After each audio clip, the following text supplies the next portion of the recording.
Say that it's not, but of course it is not now, as the Hey, Morgana's going to be locked couldn't in. it be Morgana like the... Is thinking about the dive. 300 health is not exactly the largest number to get through. He really wants that Doran shield to keep ticking. It's going to be 410 or so when this starts. Yep, ghouls are going to come up here as Tarzan's taking a fair bit of damage. Tanking up the turret now as well as Tal will go down, but it's a 1-for-1. Doesn't feel too bad here as both teleports are available. Look, we can confirm that Griffin had their wheat bix this morning. They definitely even get a summoner there, and of course means the timing for Tarzan is obvious. No chance of a counter gank. That's why our observer showed it.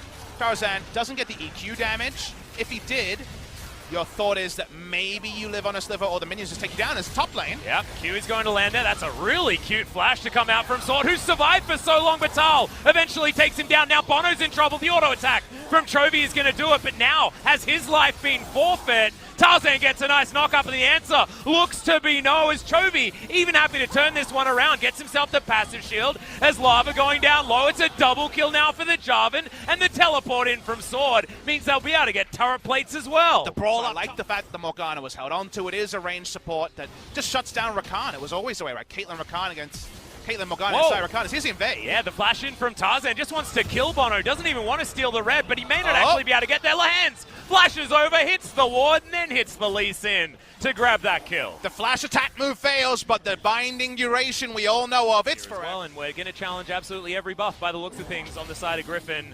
Realm Warp. Chovy not going to take it, but in goes Jarvan. Exactly right. The knock-up comes down once again. The buff is actually going to be ignored, but the Jarvan might die here. That is the kill going over to Bono, as now he moves into Chovy, but he's taking a lot of damage. Sword trying to roam his way down, and they side is this Terra duo where you know so little about where they're going. In Korea, we don't see a lot of top lane, but we've seen support, obviously. I think that one's gone. Spirit's gone. Speaking of gone. Yep, he's dead. That is Warrior Jarvan, baby. Some pretty good layering of CC there as well, as Cataclysm's going to come forward, and Lava didn't have the Claw of Doom. Answer to the Lissandra if no Lissandra bans are inflicted. Bot lane has been an island so far. It was top lane previously. Okay, we got the self-ult to come in from Lava, but Chovy should have it. One more auto's going to get her, and the Rise is just too far ahead. 2-0-3 now. Curial Scimitar already done. Yeah. I mean, Bono's had the worst time. He has.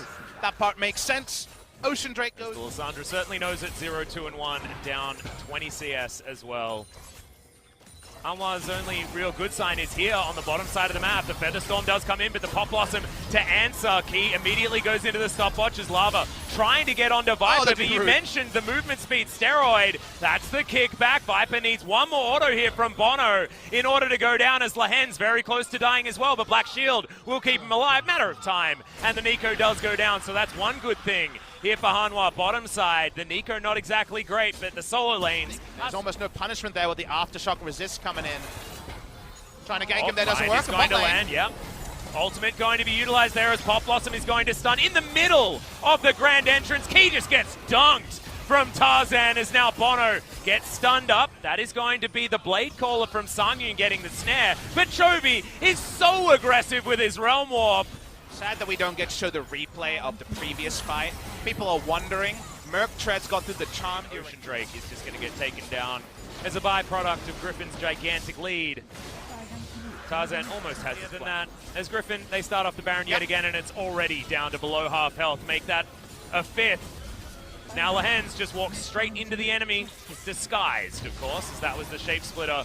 Lava almost dies from a couple of spells there as Tarzan gets the flash out of Lava. Does have to go into the ultimate, as now Tarzan tanking up the turret. Pop Blossom's going to be dodged there by the stopwatch. It was actually Lava keeping himself alive for a long time. However, Griffin, they've got a Baron, and they now have a Jace split pushing on the bottom side. Sangyun and Key going to try and help him out there as the acceleration Goldie, they'd love to have a bit of a foothold in this series, but unlike the last time these two teams met, where game one especially required an emergency 8,000 gold down. Cheeky auto attack there as the base is getting broken on the bottom side. Flag and Drag gets Jarvan over. That's going to be the advantage that Griffin needed to break this one. Sword actually going down relatively low. The quickness great there from Key, and they are able to grab that. It is exchanged for an inhibitor. This could be some respite now, as Hanwha Life do have themselves the man advantage. Lava wants to utilize it as well. Good Circle of Frost as the knockup does come in from Tarzan. Once again, Lava's going to self-ult as Viper. Great positioning on the sidelines. Julia, his first target, but Lava just gets wiped out with that empowered auto attack. good snare comes in. The Yorick is going to be not long for the world, but that's going to be Lehen's going down. Pop Blossom gets absolutely everyone as it's a double kill for the Rise. The autos are flying forward. Viper wants to get under the turret. It's the flash as Chovy picks up the triple. 5v4, no problem for Griffin. You knew it was coming, and yet you still always applaud it when it happens. The catch onto the Jace was actually very well done. The macro from behind, smart from Hanwha, but too far behind Atlas, and this will be the end of the game. Yep.